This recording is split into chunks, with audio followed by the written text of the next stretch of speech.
everyone. Hello. And I can't believe I did that. There we go. Sorry about that. Hello, everyone. Welcome to Soul Focus. And I got a special guest tonight, Angela Kirby. She's an author, artist, spiritual author. She does everything. Why don't you tell everyone about what you do, Angela? Hi, thanks for having me on board. Well, it's a bit of a conversation, isn't it? Yeah. I remember some people actually telling me, that you'll be doing this, that, and the other, having a reading, eons ago, like I'm 60 now. So a long, long time ago, and that you will be doing spiritual work and whatever. And I didn't really get that at that stage. I was sort of into some things when I was in my 20s, I guess. But Yep. yeah, it's interesting. But now, eventually, through life's upheavals, its ups and downs, I began to look more internally, and then I decided to do the art therapy course that it was probably about 20 years ago. And I thought I'd done a fair bit of work by then, but I don't know, that really led me on to the next path. And then, and again, that was one of those things where I didn't do that to become a practitioner. I didn't do that to, I just did it and then ended up becoming a practitioner. It was like the wounds of my life story, drove me along the path, and I needed to really stop looking because I found my way, so to speak, without sounding like I'm up myself, for example, but only because there's so much forcing that needs to supposedly go on to get somewhere, etc., when really it wasn't like that at all. So, but, there were a lot of initial wounds, I guess, that drove the story. So, okay. Yeah. So you're saying, like, to start with, you were really driven as a person? Yeah, I was as when I was younger, yeah. But there was the times when the juxtaposition between being driven and wanting to travel and being sometimes melancholy with how life was, because not feeling like I fitted was something that was a bit difficult, but to work the whole lot together. So just rode the bus and see where it went. Yeah. So yeah, I think a lot of us get that. I mean, I had the same feeling growing up until I settled into what I was meant to be doing. I didn't know that at the time, but you feel like you don't fit in. Exactly. The whole world is crazy. Yeah, exactly. It's weird. It is. It was that whole thing in the family of being the scapegoat, or the one that's the black sheep, or whatever you want to call the position. And it's a great family, but you stand out in that sense of not feeling like I fitted. But we got on, but there was some difficulties, of course. But yeah, look, one thing led to another, and I was always being brought up on the land. There was some odd bits and pieces that happened along the way, and I never really made much sense out of it. But then, as life unfolded, things fell into place, so to speak, and became much more knowledgeable in what was around. But nowadays there's so much that's going on, with all the books, all the courses, all of this. It's all there, carte blanche now. Whereas in our days we're still sort of doing the 60 things. Well, I think you're a fair bit younger than what I am, but it was back in the 60s. It was a completely different era. 60s and 70s. I was born in the 70s, so 70, I still remember a little bit. Yeah, absolutely. Do you want to give people a backstory of where you come from?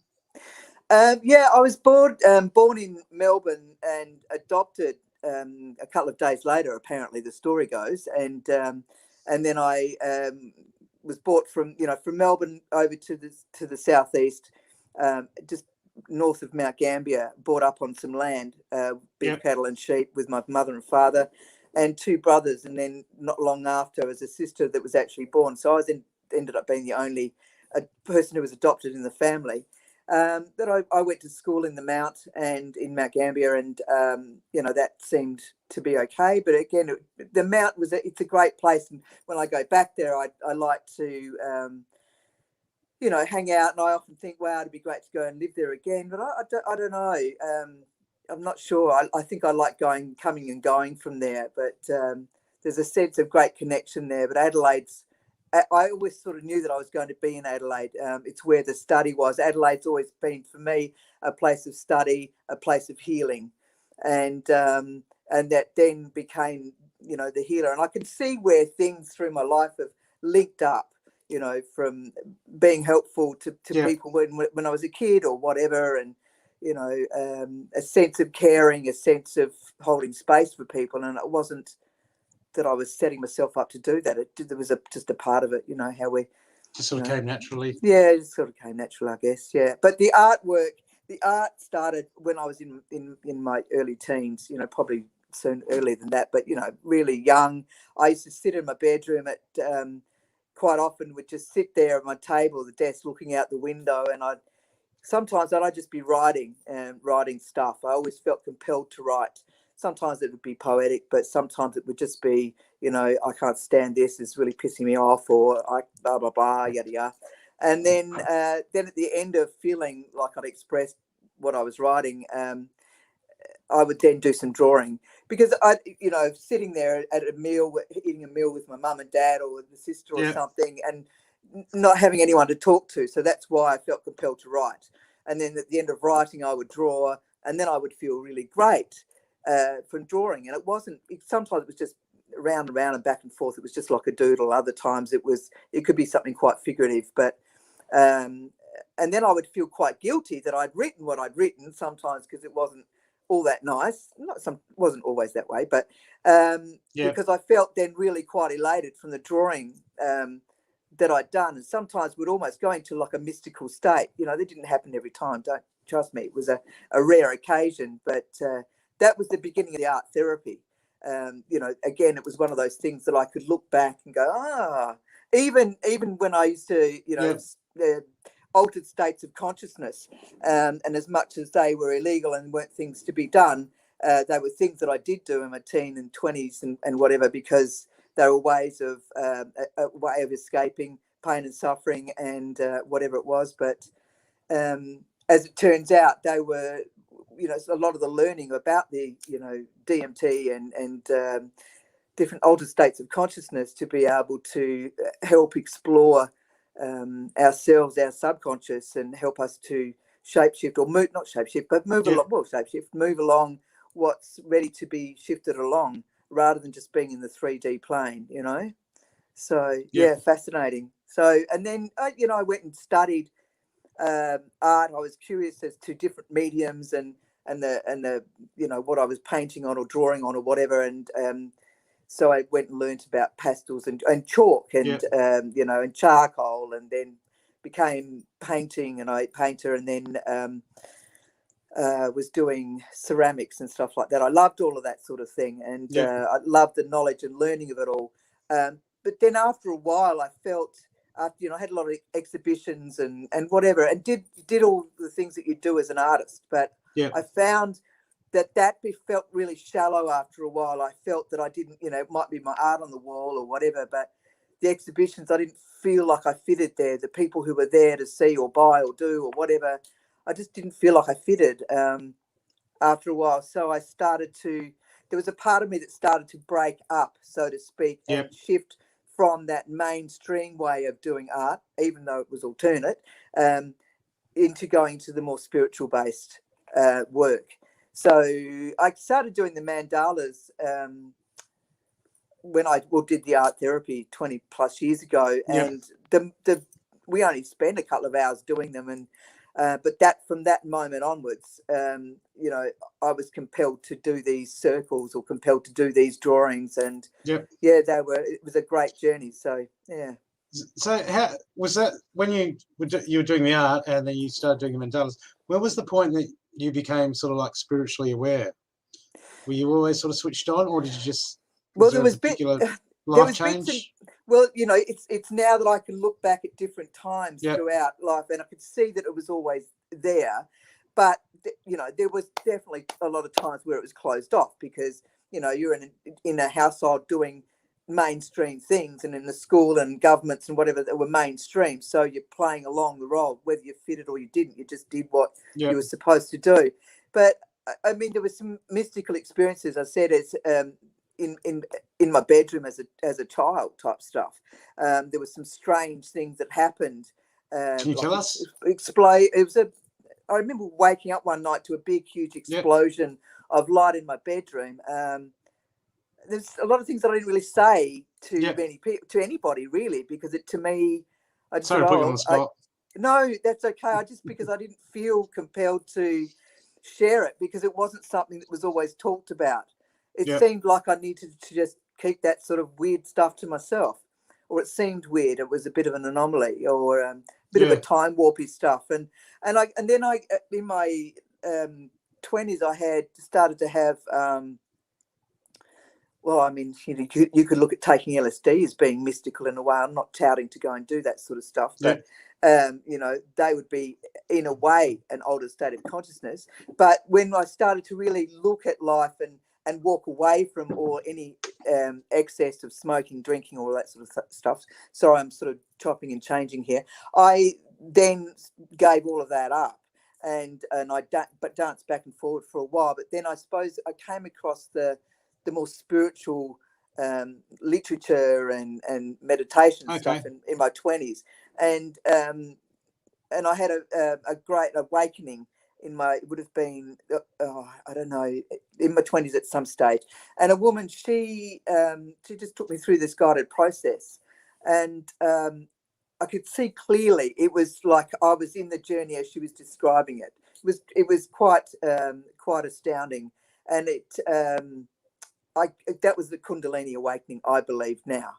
It was. So, and then I was in an ecstatic state, like a really happy and content, and like shit didn't worry me, nothing concerned me at all,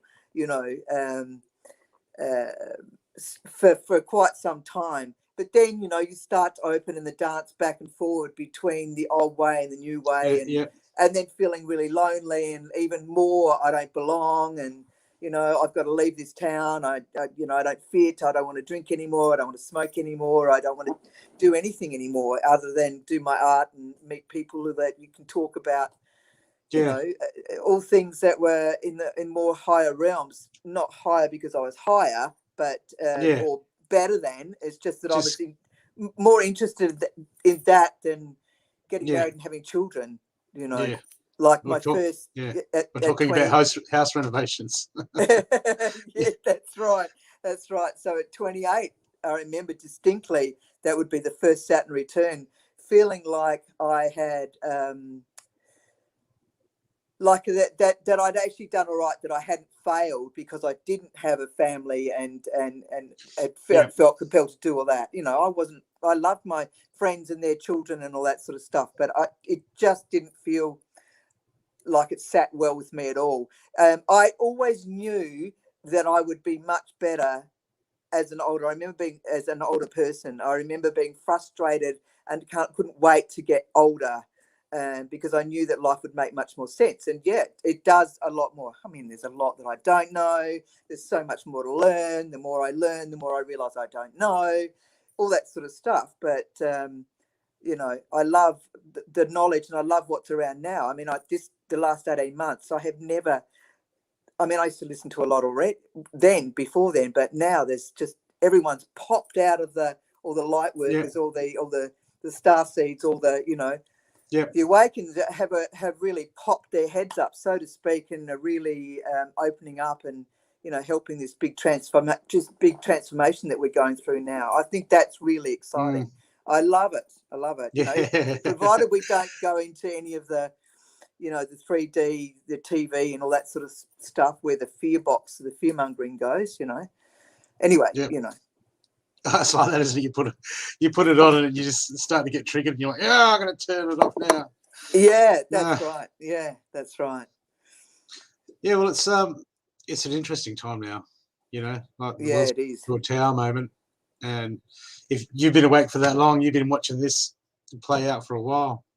Well, it was that spiritual teacher many years ago. She said to me distinctly, make sure in this particular time that you are somewhere safe, that it's and you've got plenty of storage of food and whatever. So make sure you've got plenty of water and food. Things been going on for years. And if I'd started storing all that stuff from years ago, it's enough having all my books and my artwork, let alone all that. Yeah, where do you put it? Yeah, where do you put it? So, yeah, and as it turns out, it's Adelaide, and it is the right place.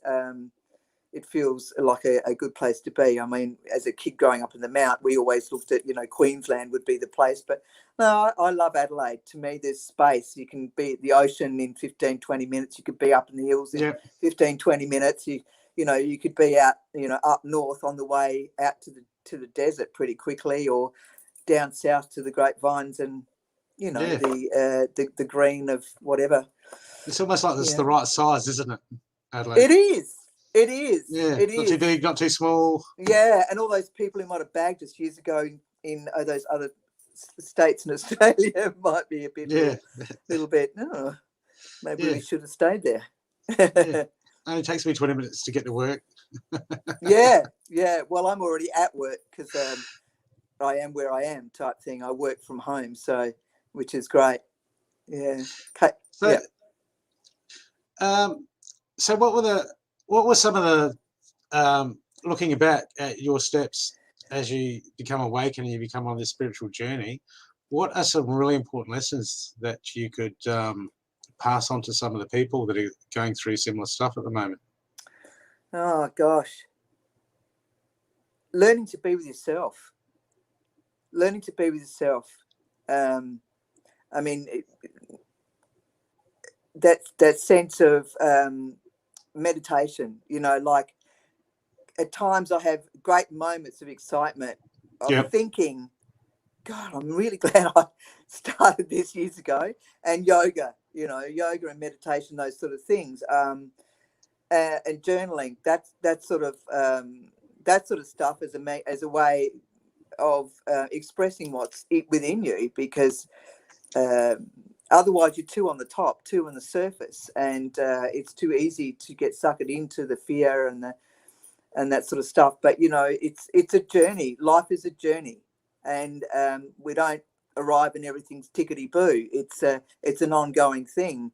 That here and now. I mean, tomorrow and the future will always be the future. So now, like we're doing now, aren't we? So we can hope for things in the future, and there's nothing wrong with that. But if it blew up, well, at least we could say we enjoyed now. Well, there goes that idea. There you go. So, what else we got? Yeah. So I think that sense of being really looking at yourself and the material world. It's great to want your bits and pieces, but I'd rather spend my money on things like great oils and great magical things that help me move through my life to feel good. Doing my yoga practice and getting up really. So I mean, my day I was at 4:00 for many years, and now it's 4:30. But I'm thinking I need to go back to 4 to do that hour of meditation, and then do some writing, and then get up and do my yoga. Those sort of. It's about being peaceful. Like everybody's life is different. So someone says, well, how do I do that? I've got 5 kids or 3 kids. Well, you might have to get up a little bit earlier or go to bed earlier at night. I don't know. It's my recipe is not everybody's, so it's like, it's your job to work out what it is that's within you, and that you're here to do, and you need to do the work with that. So what you put in, you get back, I guess. And sometimes that work could be sitting down and being with yourself in silence for long periods of time, or being creative, or having a snitchy friend that you're snitchy to, because for you to realize that it's you that's snitchy, and do some work about that, and stop whinging about it, and like you've brought that person to you to learn that story. Look at the mirror. It's everybody's journey is individual. So and I don't think advice as such is something to be given, really. It's more you can share moments and ideas and whatever. But if I'd followed my brother's path, for example, who's an accountant, and I sat there and I calculated and I did this and this, Doesn't work for me. None of that works for me. Doesn't work. In fact, the more that I throw that sort of stuff out the window, the more that life works.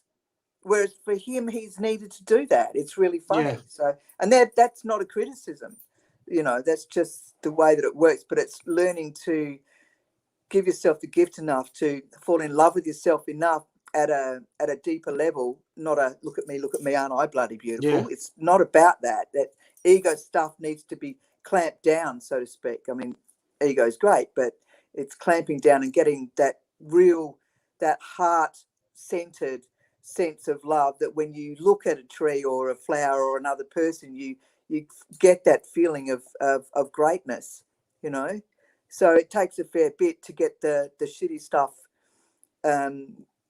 worked through, so to speak. It takes a lot of work. Yeah, it does, and it's ongoing. It's not 3 absolutely. sessions and all fixed. I heard a lecture the other day. It's like 1 session only, and everything's fixed. I got a bit triggered through that because in some instances he was correct, and some ideas were correct. But Jesus, what about people who come? I'll get one of those.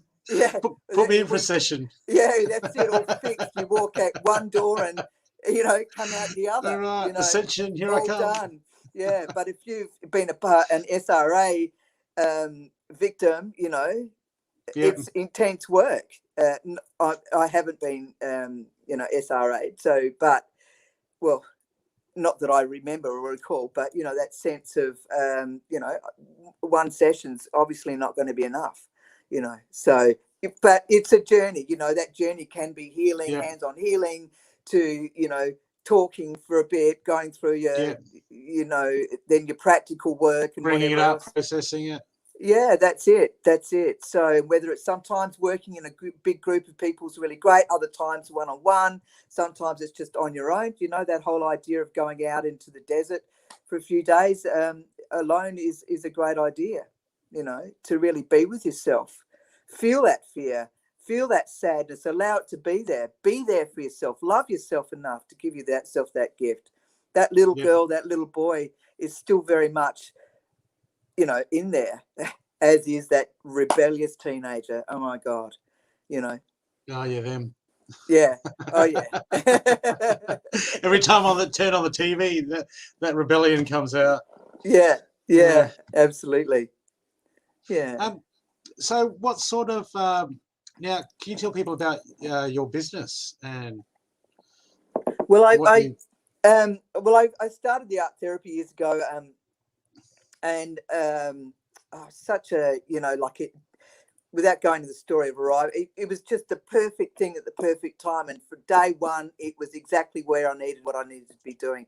It all made sense, and then when I finished that, the doors just opened as to being in a clinic, and I started my own private practice on Hackney Road 20-something years ago, whenever, and then I went on to learn a few different processes, and other things interested me, and other healing modalities, and using like vibrational medicines and all of those sort of things. So it's gone from the art therapy to the even EFT, thought field therapy, Reiki and essential oils, and accelerated experiential dynamic psychotherapy. And what's that?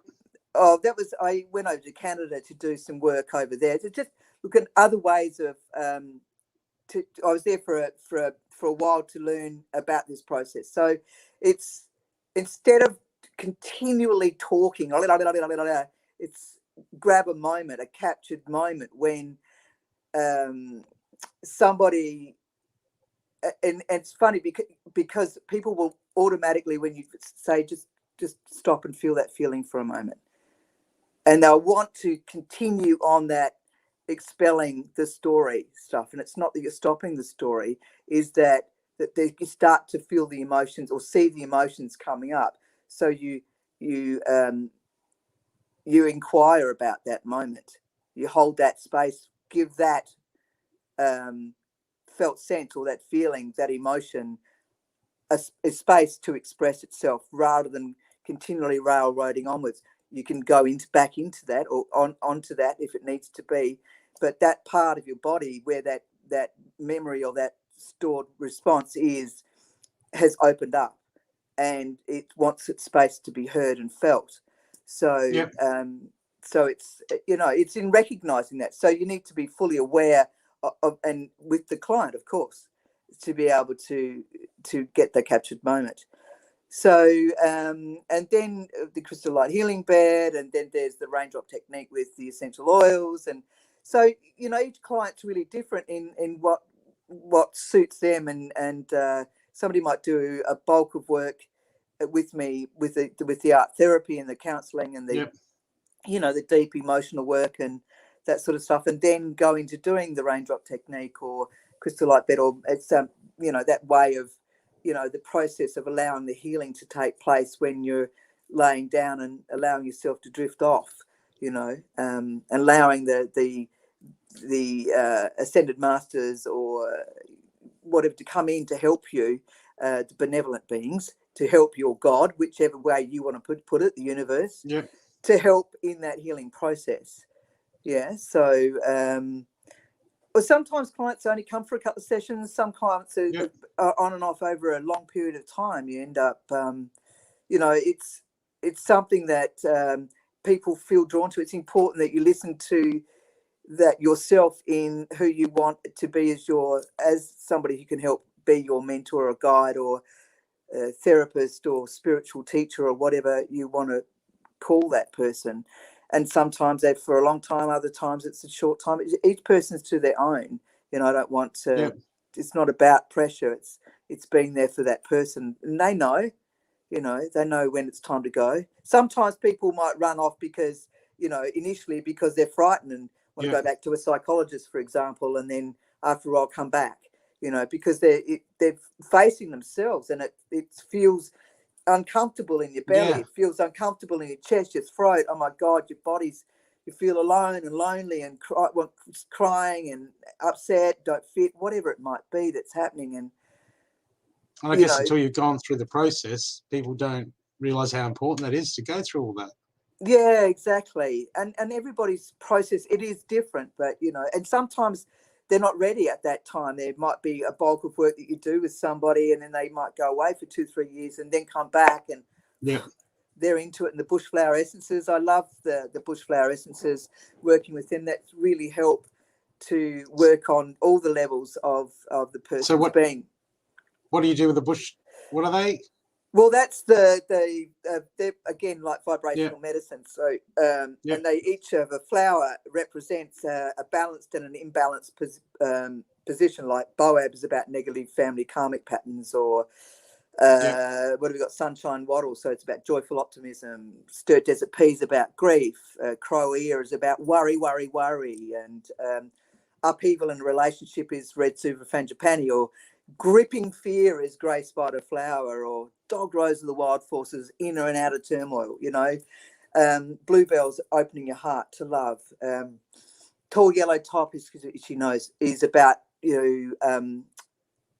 isolating. Sometimes we isolate. I don't belong, I don't fit, so I'm just going to go and isolate and hide myself. I'm wrong, I don't belong here, that sort of stuff. So I choose 5 or 6 essences to put in a bottle, with just a 30 ml bottle, 15 ml bottle it's 30 ml, sorry, of water and a little dash of brandy in it to be able to keep and preserve the essences. And each of the essences I put in 7 drops of each, and then the client takes that morning and night until the bottle's finished, last couple of weeks. And there's no contraindications.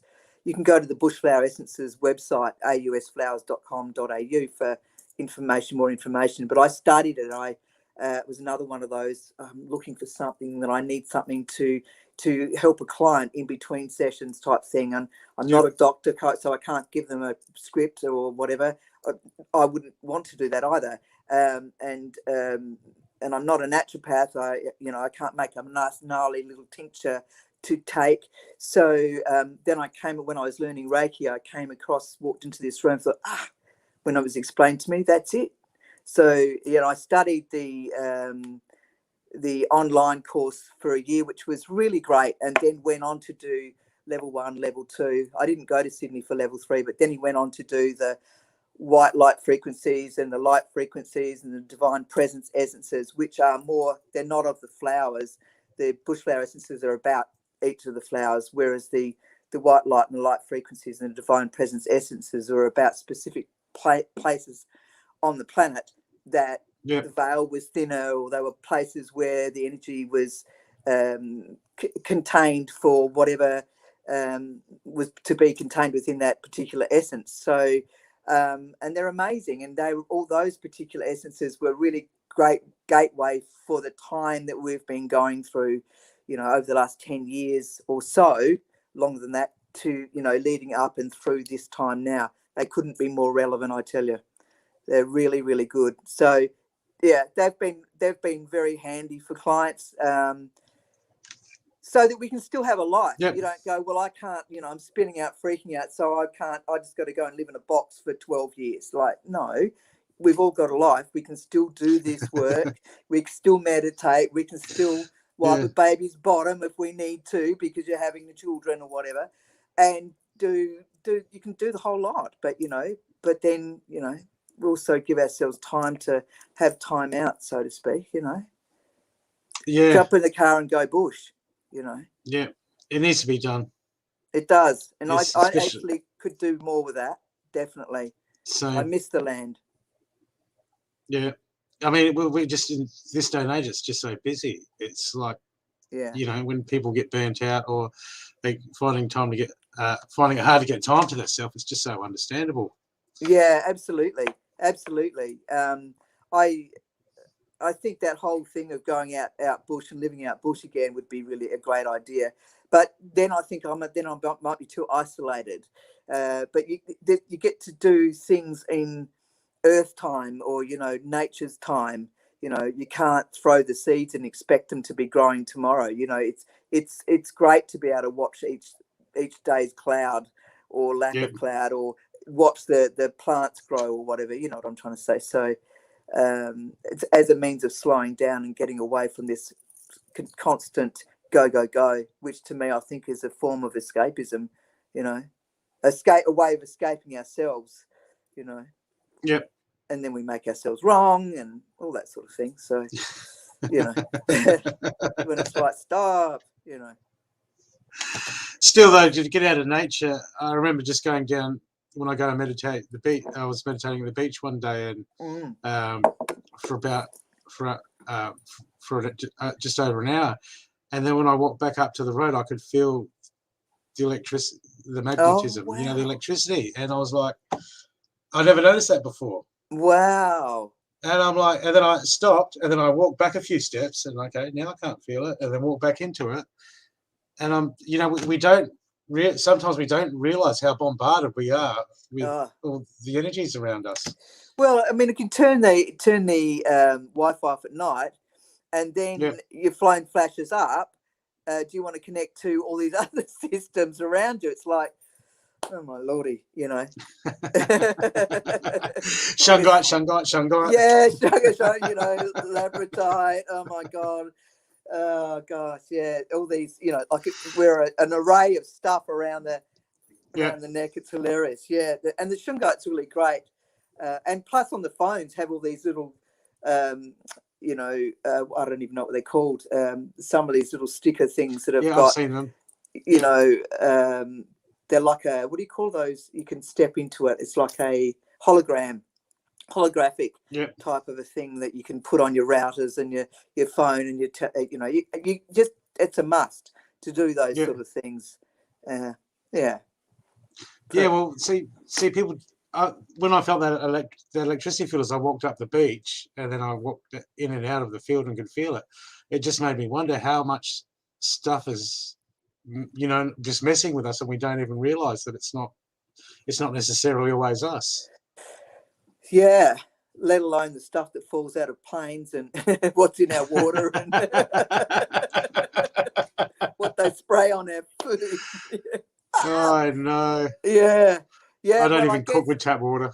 No, No. No. I get water delivered, which is really great. And his young Julian, he's just gorgeous. He drops off the water every Friday, and sometimes if I'm not with the client, I get to chat. But yeah, it's great, and it's good water. I mean, the water's not as good as what I was brought up on, rainwater. We had a huge tanks of water. I could almost eat that sort of water now. It was so much flavour and just beautiful. Yeah. Yeah. Adelaide water. Have you got any stories? Obviously, don't use names, but have you got some stories about some people that you've been able to change their lives around or really help them? Oh, standout ones. It's look, there's always ongoing progress with people who've come in and seriously frightened and definitely no bushflower essences. Oh my God, that's like the devil, and like in a lot of fear. But then turning up regularly to do the work and doing the work at home, like writing and going for walks and stuff like that. This how they end up being is beautiful. I mean, they just glow. You can see it. The other day I was working with somebody, and at the beginning that face was quite hardened and quite lined, and by the end it was very glowing, and much more at peace and just relaxed, like a soft baby's bottom. I don't know what the baby's theme is tonight with me, but I'm using that as a bit of a metaphor at the moment. But yeah, really just they're, and then it's saying, listen, you've done that, oh, but you did, but no, you did that. I just hold space for you to allow yourself to release what's ready to be released. And your body automatically does it. You provide that space where they feel safe and calm. I mean, there's many stories, really. It's, and I see a variety of people, right from already spiritual to quite closed in that regard, to police people and nurses and doctors, psychologists. I see a wide variety of people, and and initially there can be some transference going on where, maybe you swear, or maybe you shouldn't be doing this, or, or maybe I shouldn't be here type stuff. There's a bit of a dance that can go on sometimes as they try and sort of, as the eagle starts to land, as in the client, because they can feel. So it's important for me to hold my space, my ground in being there for a person as they express themselves. Because I suppose what I'm trying to say there is that sometimes it can be judgment in what they're expecting me to be, and a lot of times it's not like that at all, but sometimes they can turn it around, and this is not about me, this is about doing the work. Okay. And I really love the honesty that can be shared in this room, the depth of emotions that come up, that expression, and how people, they fly, basically, whether it's me or somebody else doing the same thing. It's not just me. I can't do all the work. We're all here to help each other in whatever capacity that we're here to do it. So, but I love the work that I do. So it's not something that I see myself retiring from, because it's great to communicate with people. It's great to help them in the journey, to see, somebody who's 50s or 60s or 40s or whatever, and who's had a lot of abuse, or who's had, a lot of trials and tribulations in their life, and start to release it and start to trust themselves and trust their lives more. It's powerful, and some of the clients I can, I think about from time to time, and I have a really soft spot for them, and there's a lot. A great heartfelt passion for them. They're just, beautiful people who gave themselves the opportunity to open themselves up to who they really are. That's a part of if we were looking at life, that's a part of the university of life. It is a freaking classroom to be yourself or not to be. You know, you decide. But we don't know that. We don't know that until hindsight. You go, shit, if only I knew. You know, I'm going to wind back that bloody clock again, you know. That's it. Yeah, but, you know, life is funny, isn't it? So, I don't know. So you work with a team. You work with a team of people. My team of people would be, you know, like people like Matt, who does from Tonal Range, who does my website, and he's a great guy. I've got people who do print my artwork, you know, or there's been other people who have printed my artwork. You know, occasionally I chat to now that they do other stuff, so they don't do my printing now.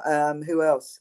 There's not my team in situ, so to speak. Yeah. You know, and I occasionally will call on someone to help me with something or other. But no, do basically the majority of the work myself. You know, well, you know, write the stuff and present it, and you know, there's only so many hours in the day, so to speak. So have you done any workshops this year? Well, I haven't had the opportunity to do them, and I flow with what feels like the right thing to do. So my team is the people who are dotted around Adelaide and the world. I mean, I've got a friend in Canada who I've asked, can you read that for me? Does that make any sense?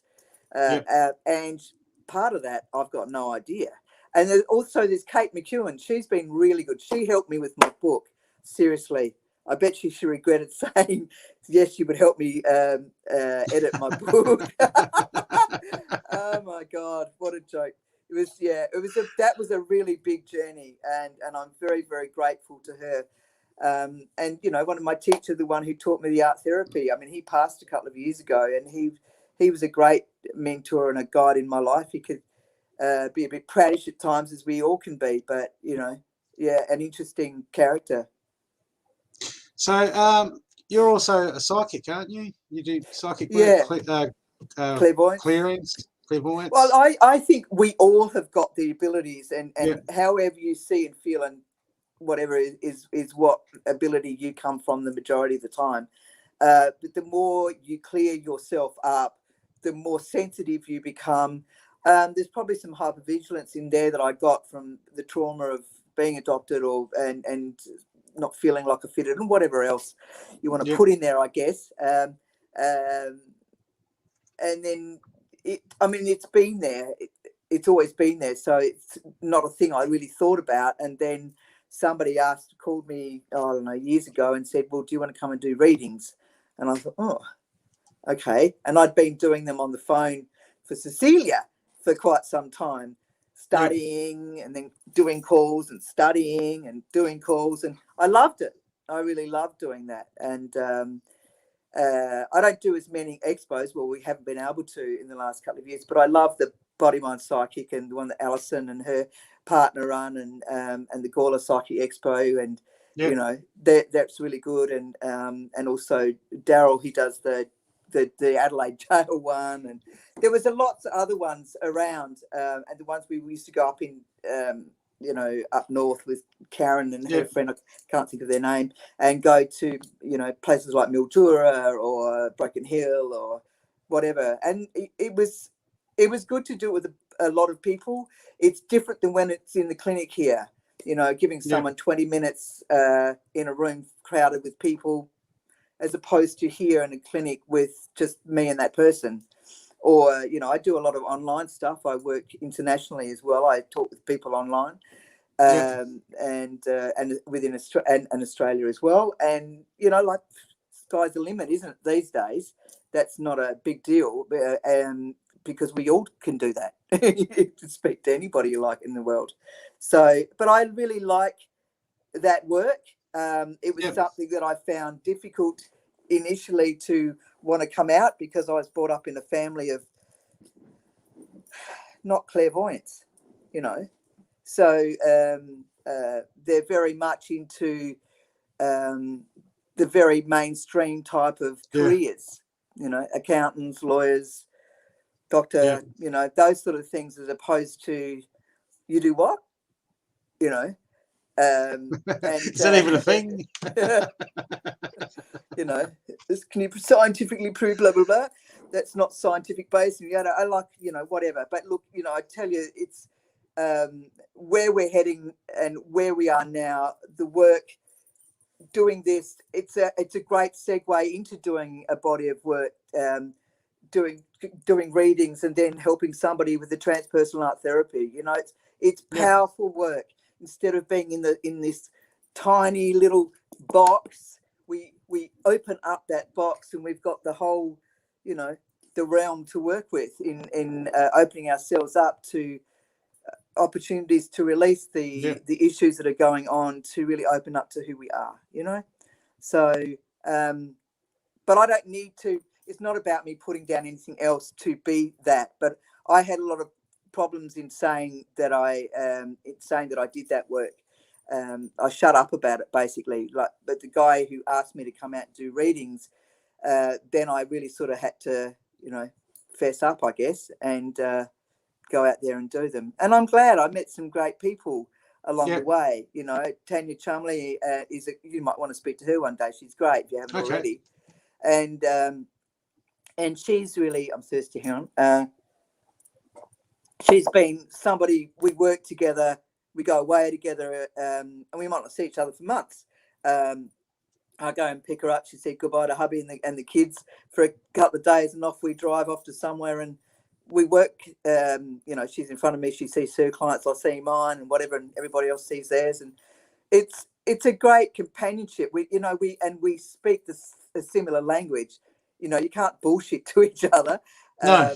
Not that I'd be looking to, but you know, the energies are really felt. You know, so it's fascinating. It's been quite a journey. So it's fun, isn't it? Yeah, it is. You know, I think that's good. And just, you know, the channeling thing. I think it's important to be protected as well. You don't know what, you know. You don't want to be in fear of the whole thing. I mean, there's dreaded lurgies out there type stuff, but it's that sense of being responsible with anything you do, you know, like a child around a hot fire, you know. So it's the same with us, is protecting ourselves from not only the shungite and whatever else from the Wi-Fi and stuff, but from the spirits out there that might not have our best interests at heart, you know. So yeah, which is interesting. So, you know, who are we channeling if we're channeling, you know? Yeah, good question. You know, so I don't know. It's a you know. And then people will want to try and contain that in a box so that we can prove that scientifically and blah blah blah. You know, whatever. And even some spiritual people, they want to label it too. You know, they want to label everything too. It's just like, I think we need to rip the labels off, get rid of labels. Like, who are we without the label? Yeah. You know, who are you without that issue? You know, and sometimes you can say something like that in a calming way, and it just opens the floodgates, because there's a big realization that hits and bang, you know, and then they realize that they've been intuitive, you know, clairvoyant or clairaudient or clairsentient themselves as long as they can remember, but they've never really. It's always been in the back docs, I suppose. So yeah. But I guess I mean, you know, the whole artistic, the creative stuff, and the mandalas that I do now have all been a part of that whole thing together. It all marries itself together. For me, it might be different how it sits with somebody else, you know. So, yeah. Do you want to? We can take a look at a couple of your mandalas. You can explain to the people what they are, and yeah, sure. Because I was reading your book today, and the mandalas, when you focus on them, and I could feel the energy. It was like, you know, using a gutsy crystal, and I thought, wow, these things are great. Yeah, I well, and I haven't made them into a deck yet. So anyway, we'll start at the beginning. A mandala is a Sanskrit, an ancient Indian language. It's a Sanskrit word, and it loosely means circle. And Carl Jung was the one who brought it from the east to the west, so to speak. And that's a whole series of stories. But then when I came across, I was always, I mean, I had a boyfriend years ago. I remember he had this circle tattoo, and it was just an outline.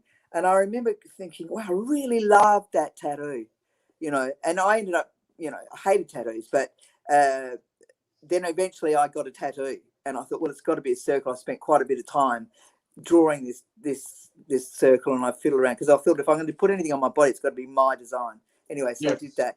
But then I came across with the art therapy, the mandalas. We studied that. It was a part of one of the modules, and you know, the rest is history. You know, so basically that whatever you put inside of the circle or immediately around it is a means of healing. It's a means of your, like, I'm drawing my prescription. I'll put one up. Yeah. For everyone at home.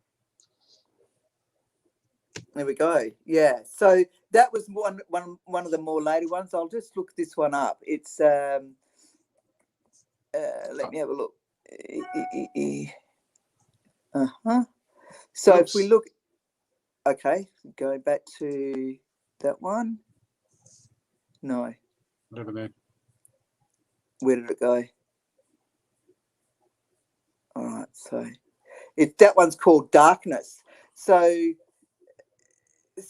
it looks like quite a buoyant one, you know, quite a buoyant picture, colourful, etc. But it's about, you know, diving into the abyss for, you know, only on the surface you might feel lost on the surface. So this one's inviting you to go more deeply within, to be able to open the doors to who you really are. Yeah. Okay, so. And that the wisdom is within you rather than looking outside of you. Okay, so you and I as teachers, as guides, as spiritual guides for people is a part of our job, but we're a part of the bridge for people to move across. So it's inviting that person to, you know, to dive deeper, that particular one. And if you've got another one there.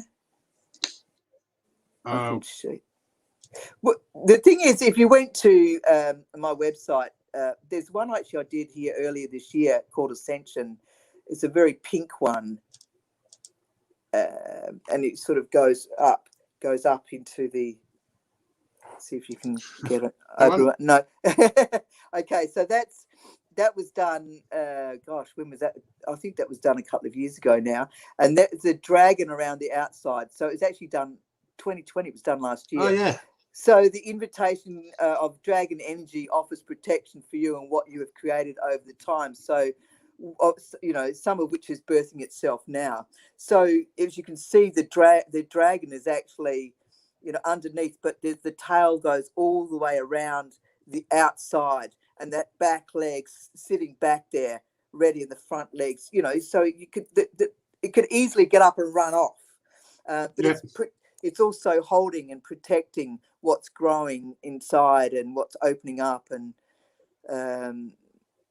you know, and when I work with the mandalas, it's you know, there's the blank page on the easel, and I'll draw the circle when it feels time to draw the circle. And then I will, then start to get bits of information about what I need to do. And anytime I try and maybe do a thumbnail sketch or to hurry something along, it's like, no, you know, it's not about that. Whereas learning to be a visual artist, when I was doing all the art, you know, you're learning the different mediums, you're learning the different designs and, you know, thumbnail sketches before you do the big piece and blah, blah, blah.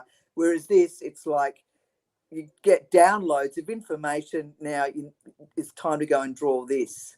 And then sometimes that might sit there for weeks, sometimes even months. You know, one year I think I only did a couple. You know, it's slowed down a lot in the last 2-3 years, but and then it might go really quickly. Something might happen within, you know, be done and executed within a couple of months. You know, so they're interesting. But each one, it wasn't when I started this particular series, and I'm up to number 66 now. I started this particular series in 2007, and these mandalas would be the ones that are for the world, for work as an oracle for all of us.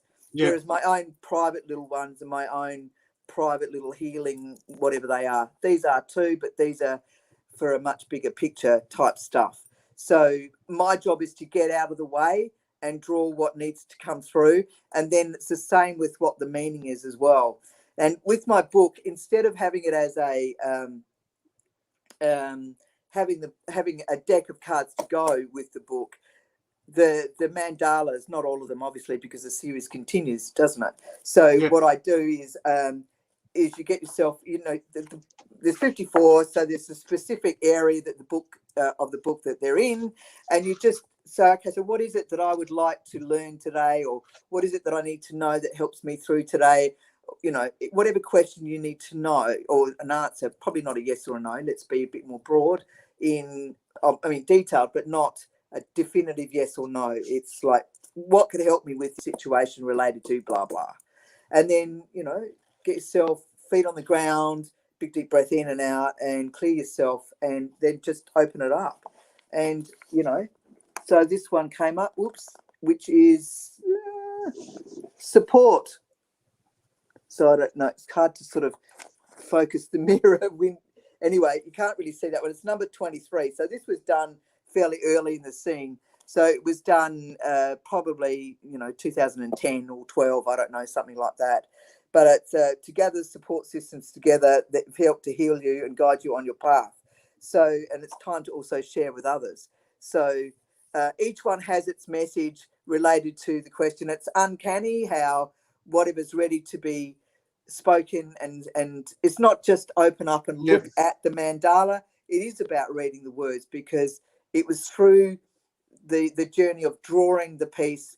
It's then through the drawn piece, the verbiage comes. It's like they're the stages that go with it. So they're all interlinked. Whereas I remember years ago getting Oracle decks, and there's the book, you have a quick look, and then you put the book to the side and you just use the deck, whereas now I will read much more than what I used to, because there might be something that's pertinent to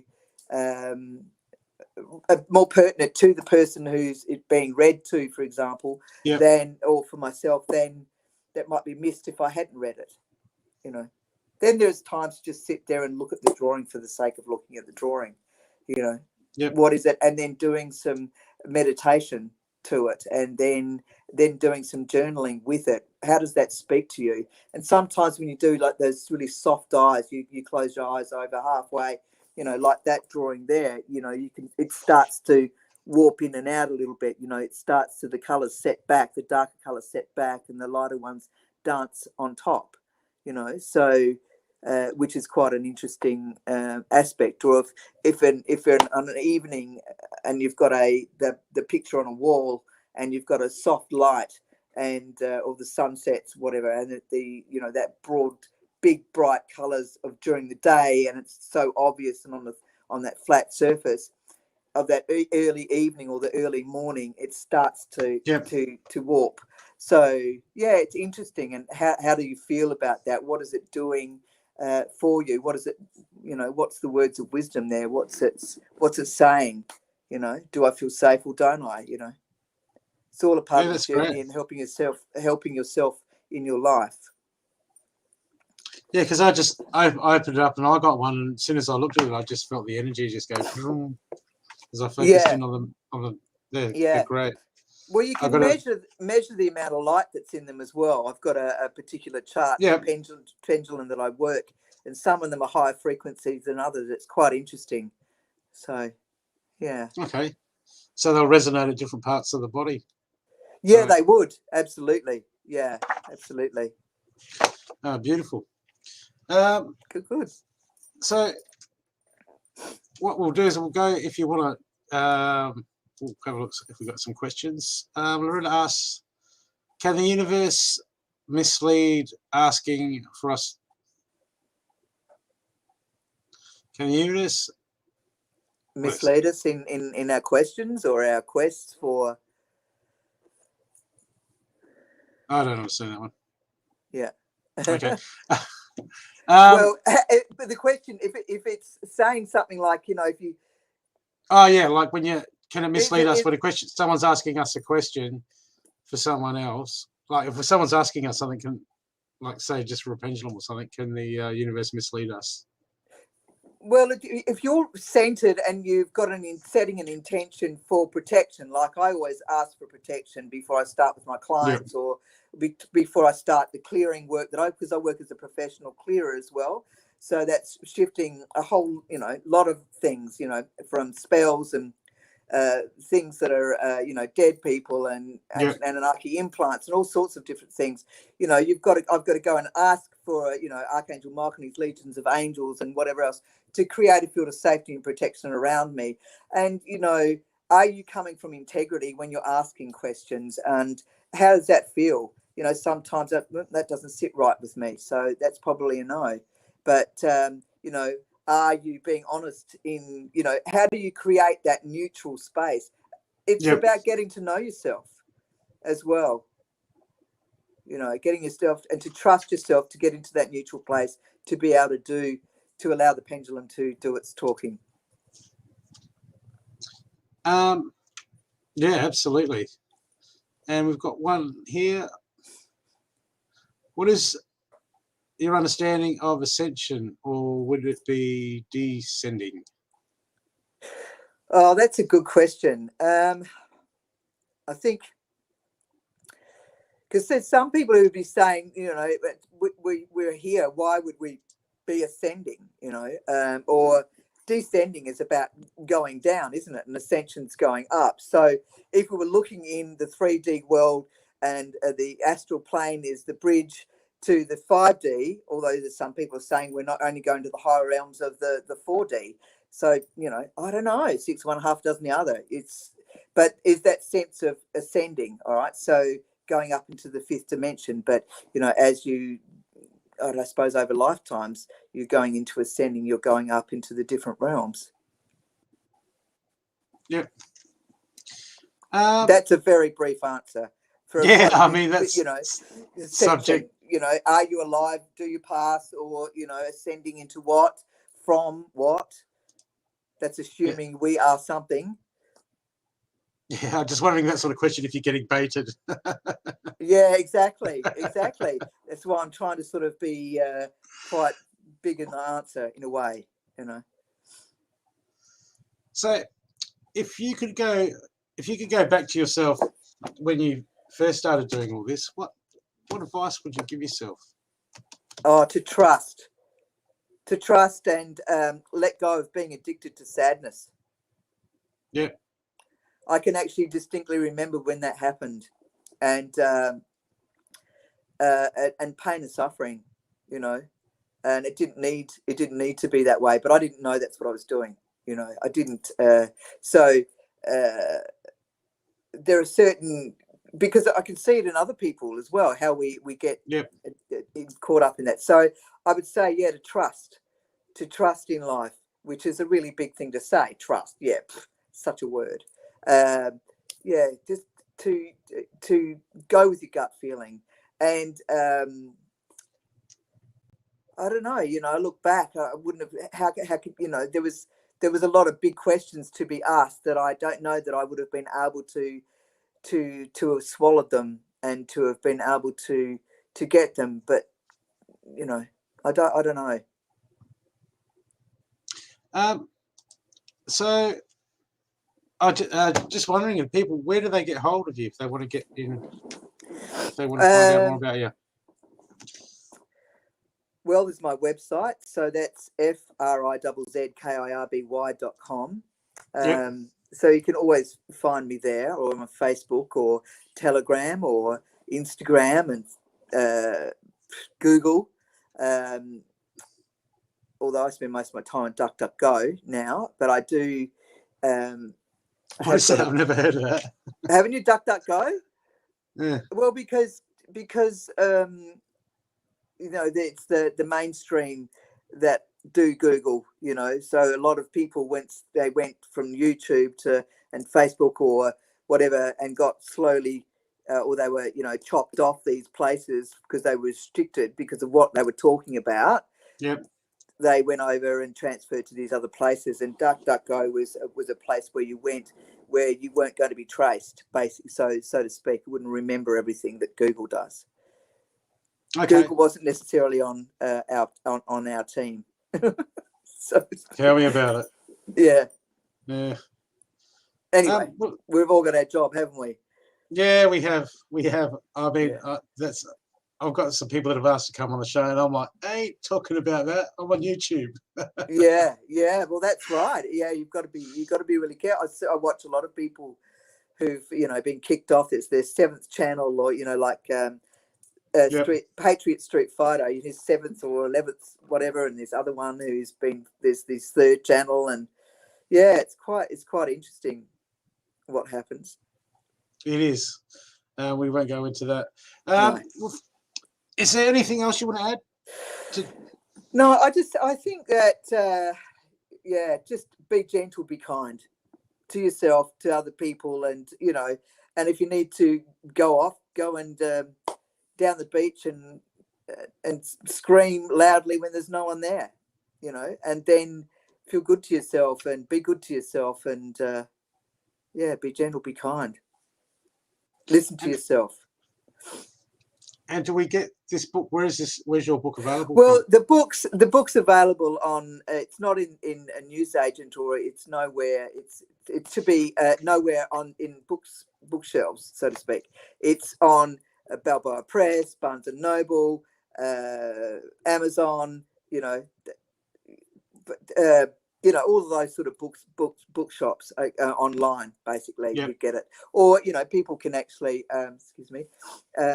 buy it from me. You can go to my website; it'll be there. Yep. It's actually gone down in price, which was great.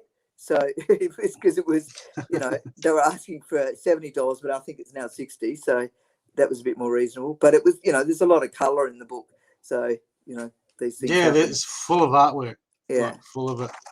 Yeah, and there's 12 therapeutic processes to take yourself through. So it's a working book. It's not just a book for mandalas. Yeah. It's a book where you can do, if you've got stuff that's coming up and you want to do your own personal journey work aside of your therapist or whatever, that's what you do. Yeah. Excellent. No worries. Well, thank you for being here tonight, Angela.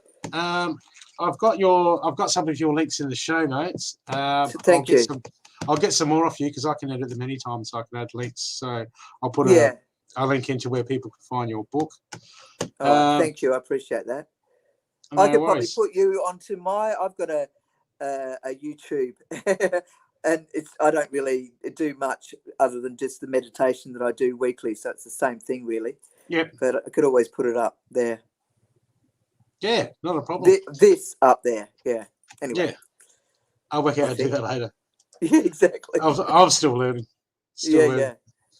All right. Well, before we go, people, I would just like to show next week we've got Tim Doyle from the UK. He's a trance medium, I think, and psychic, and he's been doing it all his life, and he's trained a few friends of mine.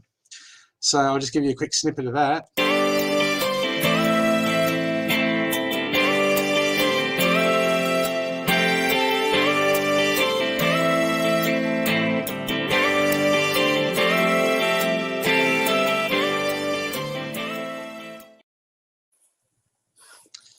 And that will be same time next week. It's been great having you, Angela. I love this book. I'm up to about chapter 9. Oh, good. Thank you. And when you said you can use the mandalas like like a tarot deck, sort of like that's right. Yeah, like an oracle deck. Just reading them, I was like, oh wow, cool. Well, it's actually called bibliomancy. So you're just opening randomly at a page, and you can do that with any book, Yeah. So, but yeah. don't the punters do that with the horse races? Go, give me a horse. Yeah, that's it.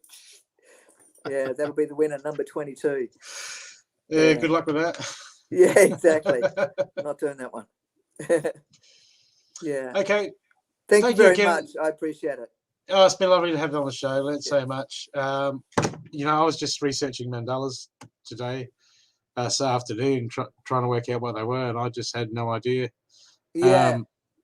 And then because I've just started reading Carl Jung too, so great. I've just started getting him, and he's just Yeah, I've got the red book sitting here that I still need to get into. I bought years ago, at Imprints. Was it Imprints on Rundle Street? No. Yep. Was it I'm not Imprints sure. on Rundle Street? Yeah, anyway, yeah. So, yeah, great book. And his other book, Dream Books and whatever. Yeah. Yeah, he's Great. got so much. So good. Yeah. It's so funny talking to... Yeah, I won't go into that. Okay, thanks everyone for coming. I hope you enjoyed the show. We'll see you next week. And I've got live readings on Sunday with the girls. So we'll see you then. Thanks, Angela. Okay, thank you. Bye, everyone. Bye.